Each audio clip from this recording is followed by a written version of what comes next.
What's up, guys? Welcome back to the 2012 KX250F build.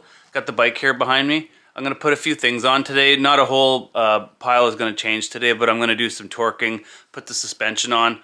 I was hoping to get the wheels on in this video, but there was a bit of a delay doing the front wheel because the spokes were so incredibly tight. I had to cut them out, so I had to order some, so I had to wait for those. But I'll show you guys what torque sequence I'm going to use and what the torque specs are for this engine. So this engine is ready to torque in here, guys. So the sequence you want to do is you want to do the swing arm pivot first, then you do the bottom mount, then you do the mid mount, and then you do the head stays. So I'll kind of just go through the torque specs as we go here. So the first two I'll do is I'll do this one, and this one is 72 foot-pounds, and this guy here is 36. So this is a 22 mil nut.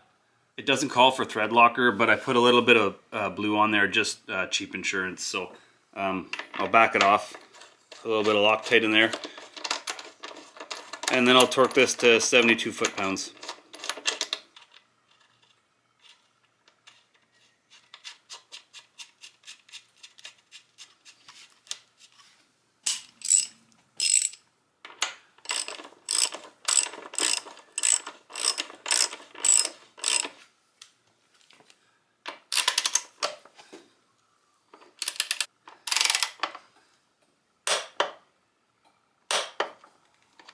On the bottom mount here, this is a 14 mil. Again, it's torqued to 36 foot-pounds. I've already put the thread locker on the other side, and then you just torque it down. Alright guys, so on the mid-mounting bracket here, this one's going to be 36, the bigger one, that's a 14 mil. And these two here, these are 12 mils, these are going to be 21.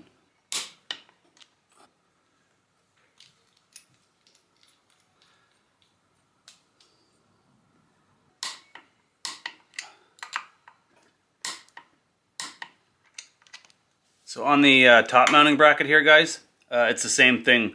The bigger one here, this is a 14 again. This is torqued to 36 foot-pounds, and I'm going to be applying a little bit of locking agent, some blue.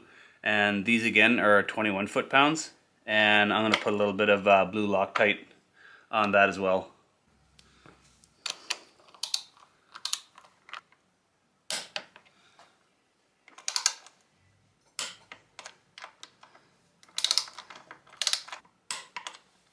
So that's it for that, guys. I got this all torqued in now.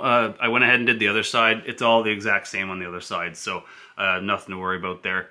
Now that I'm done torquing the engine in, now I can go ahead and start putting that linkage in for the swing arm here. Alright guys, I'm going to put the linkage on now. I'm going to go ahead and time lapse it. These are all torqued to 44 foot-pounds. They're all the same. And you're going to use a 17 mil socket with a 17 mil backup.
Alright guys, so we're all installed and torqued in on the linkage here. I don't know why, but the relay arm was really tight going into the swing arm. Everything moves perfectly, but I don't know why that was. So I had to actually take out the new collar here. Was just a touch, like, and I mean like a touch, like thousandths longer than the original one. So I put the original one back in and I managed to get it in. So it's all good there. So So now the only thing left to do is go ahead and throw that shock in the back here.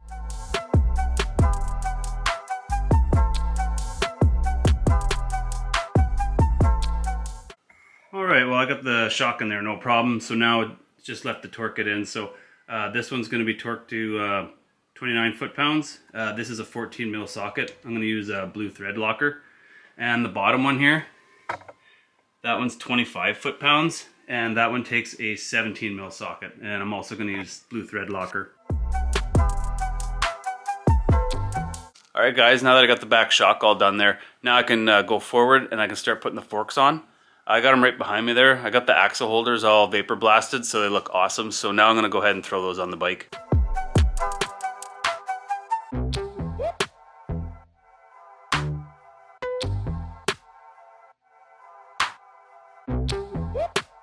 There we go guys, we got the forks in, so it's starting to look a little bit more like a bike now. Still a long way to go, but these axle holders turned out excellent. I vapor blasted them and they are looking fresh and clean. So now that I've got the front forks on, I can go ahead and put this front caliper on. Alright guys, I got the caliper on here now, so I'm going to take one bolt out at a time and put some blue thread locker on them and torque these bolts to 18 foot-pounds.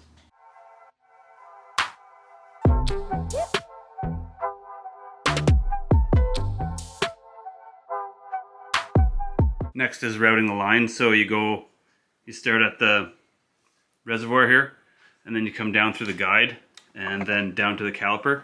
And when you guys are routing these, make sure you route them on the inside of the inner tube here. So you don't want anybody grabbing, snagging your line, any branches or someone's peg or something like that.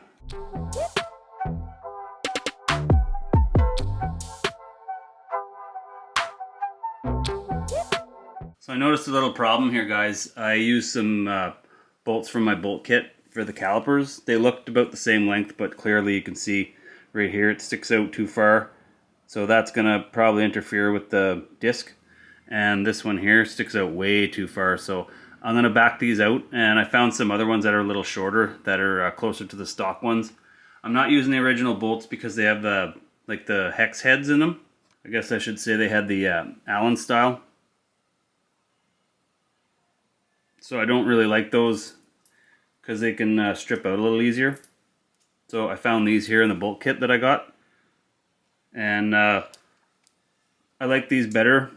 They're new too, so they're going to look better. So I'm going to pop these out and then I'll put some shorter ones in. Alright guys, so that looks much better. So there's nothing sticking out here. This is sticking out just a tiny little bit, but I'm not worried about that because the brake pad will be in the way. It sticks out far enough where it's not going to touch that bolt at all. And if anyone lets the brakes get down that far anyway, you're going to be grinding on that. So little bolt's not going to matter at that point. So now with all that done, I'm going to go ahead and I'm going to put the rear brakes on. So I haven't tightened any of the banjo bolts here guys. I usually don't do that until it's time to bleed. Just in case I need to take the hose off the bike for any reason, then the crush washers aren't ruined. So I don't torque them in until it's time to bleed. Alright guys, so I got the rear brake caliper here. As you can see, this one is absolutely trashed because they didn't change the brake pads at all. So it went right through the brake pad and then it went right into the rotor. So it ground it all down, so I couldn't reuse that. I found one on eBay. It's an aftermarket one. It's not an OEM one. It's an exact fit, but I'm not going to link it in the description because there's a bit of a fatal flaw with this one. This reaction arm is the one that came with the aftermarket one. And if you see that machine cutout here by my thumb, this thing will focus, that is on the opposite side. That needs to be on this side, so it won't fit onto the swing arm. So if you try and put it onto the swing arm, it's going to get jammed up there. It's not going to fit on there because that is the opposite way. So this groove here is supposed to fit on top here. Luckily, the new caliper that came with it fit perfectly onto the old reaction arm here. So I'm going to be able to install this and route the hose, and I'm going to be able to install the reservoir as well.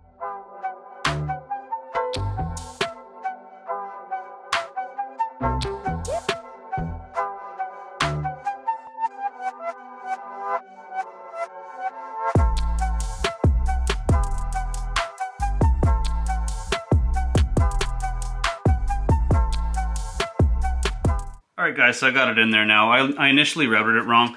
This is how it has to look. It has to go in like this and loop around and then come back down the swing arm. So when I put this in to tighten this bolt in here, I had to take all this off and kind of like pull it backwards and get that tightened in. So I don't know why they have the sight glass on the inside, maybe to save it from getting cracked or something like that, but it's on the other side. Seems backwards to me, but again, I got everything all routed here, so I got that all tightened in now. So these brakes here, when I get the wheels on, they're ready to bleed. Okay guys, so I'm going to start putting some odds and ends on the bike here. That's pretty much all I got left to do for this video. I'm pretty much out of parts, so I'm going to start out with these Attack Graphics frame grips here, and then just put the rest of these plastics on.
Alright guys, the bike's really starting to come together now, as you can see in the background.